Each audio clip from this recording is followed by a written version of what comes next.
బాగున్నారా? అందరూ బాగుండాలని దేవుడిని మనస్ఫూర్తిగా కోరుకున్నాం. అందరూ బాగుండాలి. వినాయకుడి దయ వల్ల అయితే వినాయకుడు పండగ వీడియో మా ఇంట్లో పూజ ఎలా జరుపుకున్నాం ఈ వీడియో అయితే అప్లోడ్ చేస్తున్నా. తప్పనిసరిగా చూడండి. నా వాయిస్ అయితే బాగాలేదండి. కొంచెం జలుబు చేసి వేడి చేయడం వల్ల కొంచెం వాయిస్ ప్రాబ్లంగా ఉంది. ఇలా మాట్లాడుతున్నానని ఏమి అనుకోవద్దు. కథ అంతా చదివి పుస్తకం కథ అంతా చక్కగా పూజ అయితే చాలా బాగా జరిపించుకున్నాం. వినాయకుడి పండుగ ఇంట్లో పూజ కథ మొత్తం చదివి కూర్చొని నేనే కథ అంతా చదువుతాను. పిల్లలకైతే తెలుగు సరిగా రాదు కాబట్టి వాళ్ళు చదవరు. అందులో వీడియోస్లో మా అబ్బాయిలకైతే కొంచెం మీడియం సిగ్గు కాబట్టి తొందరగా రారు వీడియోస్లోకి. మా ఇద్దరు పెద్ద అబ్బాయిలు, పెద్ద అబ్బాయి చిన్న అబ్బాయి పెద్దోళ్ళు కదా. కింద మా ఫ్రెండ్ విజయ వాళ్ళ పిల్లలైతే వచ్చారు చక్కగా రెడీ అయ్యి. అమ్మాయిలు ఇద్దరు సిరి ఇంకా ఇంకో పాప బాబు ధనుష్ సిరి లోహిత వచ్చారు. ఒక పాప పేరు సిరి, ఇంకో పాప పేరు లోహిత ధనుష్. ముగ్గురు కలిపి వచ్చాక పూజ దగ్గర కూర్చొని వాళ్ళ బుక్స్ తీసుకొచ్చుకోమన్నాను. దేవుడి దగ్గర పెట్టుకోండి అమ్మ బుక్స్ తీసుకొచ్చుకొని పసుపు బొట్లు పెట్టుకొని కుంకుమ బొట్లు పెట్టుకోండి, చాలా బాగుంటుంది మీకు స్టడీ. అది వినాయకుడు దగ్గర పూజిస్తే బుక్స్ పెట్టుకొని మనస్ఫూర్తిగా దండం పెట్టుకుంటే పిల్లలకి చాలా బాగా చదువు వచ్చిద్దని చెప్పి తెచ్చుకోమని చెప్తే తీసుకొని వచ్చారా అంటే మేము బొట్లే పెట్టుకుంటామని దేవుడి దగ్గర బొట్లే పెట్టుకొని పసుపు కుంకుమ బొట్లు దేవుడి దగ్గర అయితే పుస్తకాలు అవి పక్కన పెట్టుకున్నారు, దండం పెట్టుకున్నారు. పిల్లలు కూడా కొంచెం ఆవృత్తులతో పువ్వులు చల్లి దండం పెట్టుకొని మనస్ఫూర్తిగా పూజలో అయితే పిల్లలు చాలా వరకు పూజ అయ్యేదాకా కూర్చొని ఉన్నారు. నాకు మనసుకి చాలా తృప్తి అనిపించింది పిల్లలు రావడం వల్ల. నేను ఇంకొకదాన్నే కూర్చొని చేసుకోకుండా నా పక్కన పిల్లలు కూడా మధ్యలో హెల్ప్ చేస్తూ ఉన్నారు, అన్నీ అందిస్తూ. పిల్లలు చక్కగా సరదాగా పిల్లలు ఉంటేనే కదండి సందడి. ఆడపిల్లలు ఉన్న చోట సందడి ఎక్కువ. మా ఫ్రెండ్ విజయ వాళ్ళ పిల్లలు చాలా సందడిగా ఉంటారు. నేను పిలవంగానే వస్తారు పిల్లలు అయితే కనుక దేనికైనా సరే. ఇంకేంటంటే చూడండి, ఆ బుక్స్కి అలా పసుపు బొట్లు కుంకుమ బొట్లు పెట్టుకున్నారు. స్వస్తి గుర్తులు అయితే వేసుకొని. నా వాయిస్ జలుబు వల్ల కొంచెం రావట్లేదు, మా ఇదిగా ఉంది ఏమనుకోకండి ఫ్రెండ్స్. వీడియోలు అయితే చూస్తున్నారు కానీ లైక్లు అయితే ఎవరు కొట్టట్లేదండి. లైక్ కొట్టండి, వీడియోని లైక్ చేయండి, షేర్ చేయండి, సబ్స్క్రైబ్ చేయడం మాత్రం మర్చిపోకండి.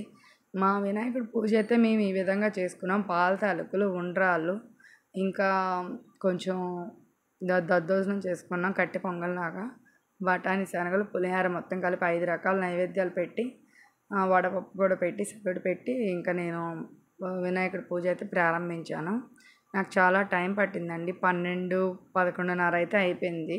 ప్రసాదాలు రెడీ చేసుకొని అన్ని దేవుడి దగ్గర తెచ్చుకొని కథ స్టార్ట్ చేసేపాటికి 11:30, 11 అయితే అయ్యింది. కొంచెం లేట్ అయింది, 1:30 అయిపోయింది పూజ అంతా పూర్తయ్యేసరికి. కానీ మరి నైవేద్యాలు రెడీ చేయడం అంటే కొంత టైం అయితే పడుతుంది కదా, అందువల్ల నాకు కొంచెం లేట్ అయితే అయ్యింది. ఇంకా అనురాధ హెల్దీ కిచెన్ లైక్ చేయండి, షేర్ చేయండి, సబ్స్క్రైబ్ చేయడం మాత్రం మర్చిపోకండి. ప్లీజ్ ఒక లైక్ చేయండి. మా వీడియోలు చూస్తున్నారు కానీ కొంచెం ఈ పూజ వీడియోకైనా లైక్లు కొట్టండి ప్లీజ్. అసలు మీరు లైక్ చేయట్లేదండి, వీడియోస్ సబ్స్క్రైబ్ చేయట్లేదు. సబ్స్క్రైబ్ చేయకుండా చాలామంది చూస్తున్నారు. వీడియోకి కాస్త రీచ్ పెరుగుతుంది సబ్స్క్రైబ్ చేయడం వల్ల. 200 సబ్స్క్రైబర్స్ పూర్తయి 150 సబ్స్క్రైబర్స్ వాచ్ అవర్ కూడా పూర్తయి మానిటైజేషన్లో జాయిన్ అవ్వచ్చు. యూట్యూబ్ ఇచ్చిన మనకి గడువు అయితే కంప్లీట్ అవుతుంది, అవన్నీ పూర్తి చేసుకున్నట్టు అవుతుంది. అందువల్ల చూసిన ప్రతి ఒక్కరూ లైక్ చేయండి, షేర్ చేయండి, సబ్స్క్రైబ్ చేయడం మాత్రం మర్చిపోమాకండి. Anuradha healthy kitchen. మా వారు కూడా హారత ఇచ్చి కొబ్బరికాయ కొట్టి ఆయన కూడా పూజలో పాల్గొన్నారు. ఆయనకి వినాయక చవితి ఒక్కరోజు అయితే సెలవు దొరుకుతుంది, అందుకే కొంచెం నేను ప్రశాంతంగా చేసుకోగలిగాను. మిగతా ఏ పండగలైనా పొద్దున్నే హడావిడిగా కొంచెం చేసుకోవాలి 10 ఆయన వెళ్ళేలోపు. ఆ రోజు సెలవు రావడం అనేది నాకు కూడా అసలు చాలా ఆనందంగా ఉంటుంది. సెలవు వస్తే కొంచెం ఫ్రీగా ఉండి కొంచెం ప్రశాంతంగా పూజ అయితే జరిపించుకోవచ్చు కదా, అందువల్ల నేను మనస్ఫూర్తిగా చేసుకోగలిగాను. అదే డ్యూటీ ఉన్నట్టయితే క్యారేజ్ కట్టుకోవాలి, ఒక పక్క ఇంకో పక్క పూజకి రెడీ చేసుకోవాలి, చాలా హడావిడి అయితే అయిపోతుంది. ఆ రోజు అలా లేకుండా నేను కొంచెం మనస్ఫూర్తిగా చేసుకోగలిగాను. నాకు టైం కూడా చాలా దొరికింది. ఆయన ఇంట్లో ఉండి పందిరి అన్నీ ఆయనే కట్టించారు. నేను అన్ని నైవేద్యాలు అన్నీ వండి రెడీ చేసుకున్నాను. చాలా హెల్ప్ అయితే చేస్తారు మా వారైతే. అన్నీ హెల్ప్ చేసి పూజకి అన్నీ రెడీ చేసేసి పందిరి కట్టి అన్నీ కూడా బాగా హెల్ప్ చేస్తారండి. కొంచెం కుకింగ్లో కానీ కూరగాయలు కోసివ్వడం అని అన్నీ ప్రతి ఒక్క విషయంలో కూడా ఆయన హెల్ప్ అయితే నాకు చాలా ఉంటుంది. మా ఇంట్లో ఉన్నది 2 అబ్బాయిలు మగపిల్లలు కాబట్టి వాళ్ళ హెల్ప్ కూడా ఉంటుంది. బయట కొట్లకి వాటికి అన్నిటికి వాళ్ళే వెళ్తారు, కానీ ఇంకా ఆడపిల్లలు లేరు కదా పక్క నుండి చేయడానికని మా వారు అన్నీ కొంచెం నేను ఒక్కదాన్నే చేసుకోలేనని పర్వాలేదు చాలా వరకు బాగానే హెల్ప్ చేస్తారు. నా అదృష్టమని నేను అనుకోవచ్చు. మా వారు నాకు దొరకడం అసలు దేవుడు లాంటి వారండి. ఏదైనా నాకు మా ఆయన అయితే కనుక దేవుడితో సమానమే. చాలా మంచివారు. బాగా హెల్ప్ చేస్తారు. నన్ను చాలా బాగా చూసుకుంటారు. బెస్ట్